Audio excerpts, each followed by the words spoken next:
Guys, তোমরা সবাই কেমন আছো? আশা করি সবাই ভালো আছো।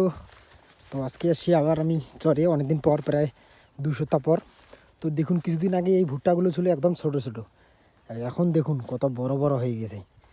আর ভুট্টার গাছের কালারটা খুবই সুন্দর লাগতেছে।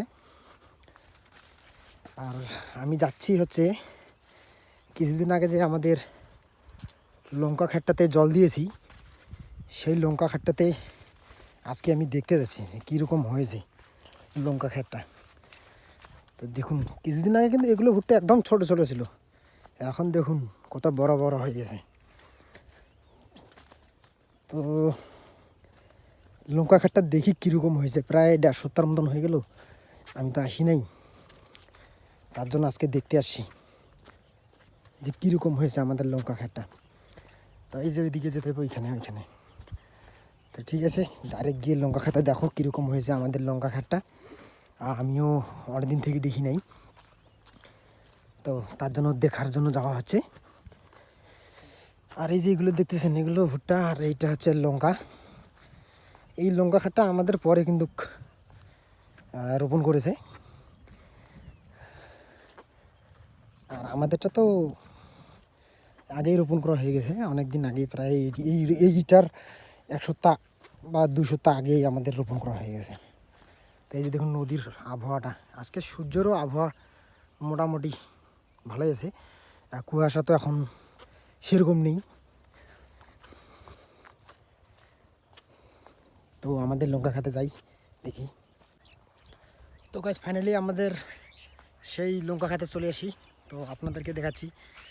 আমিও দেখতেছি মোটামুটি ভালো হয়েছে লঙ্কা ক্ষেতটা।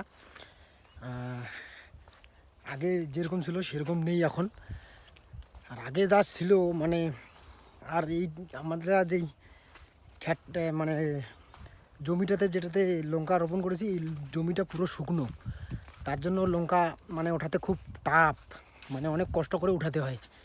তো দেখুন, আপনাদেরকে দেখাই আমাদের লঙ্কা ক্ষেতটা কীরকম হয়েছে। এই যে দেখুন, দেখেছেন কত ডাল ফেঁকা কুশি, দেখো প্রচুর পরিমাণে কুশি ছেড়েছে। এই যে দেখুন, আর দেখুন পানি দিতে দিতেই আবার শুকিয়ে গেছে, তাহলে এখন আবার পানি দিতে হবে। এখানে কিন্তু 1 বিঘার উপরে লঙ্কা আছে আমাদের লঙ্কা, এটাই, আর অন্য জায়গায় নেই। অন্য জায়গায় আরও অন্য কৃষি আছে, মানে মটরশুঁটি আছে, আর টমেটো আছে, তারপরে বিনস আছে, ডাঁটা শাক আছে। এগুলোই করেছি এবার, এই বছর। আগামী বছর আরও বেশি প্ল্যান আছে করার। তো দেখুন আমাদের লঙ্কা ঘাটটা কত সুন্দর হয়েছে, আপনাদের দেখার জন্য আসলাম আমি। আর এদিকে তো সব এগুলো ভুট্টা, সব ভুট্টা। এই যে দেখুন কত ভুট্টা, মানে এবছর এত ভুট্টার চাষ হয়েছে, ভুট্টা আর আলুর চাষ, মানে এত পরিমাণে, প্রচুর পরিমাণে ভুট্টা আর আলুর চাষ হয়েছে, ঠিক আছেন তো। আর এদিকে কিন্তু নদী, এদিকে নদী, আর সূর্যি মামা তো প্রায় সকাল সকাল উঠে গেছে, এই যে দেখুন। তো এখানেই ভিডিওটা শেষ করলাম। আশা করি আমাদের লঙ্কা ক্ষেতটা দেখে আপনাদেরকে ভালো লেগেছে। তো সবাই ভালো থাকবেন, সুস্থ থাকবেন, আর আমার চ্যানেলটাকে সাবস্ক্রাইব করে দিয়ে পাশে থাকবেন। আমি আপনাদেরকে আবার নতুন নতুন ভিডিও দিতে চাই, তার জন্য পাশে থাকবেন। Bye bye.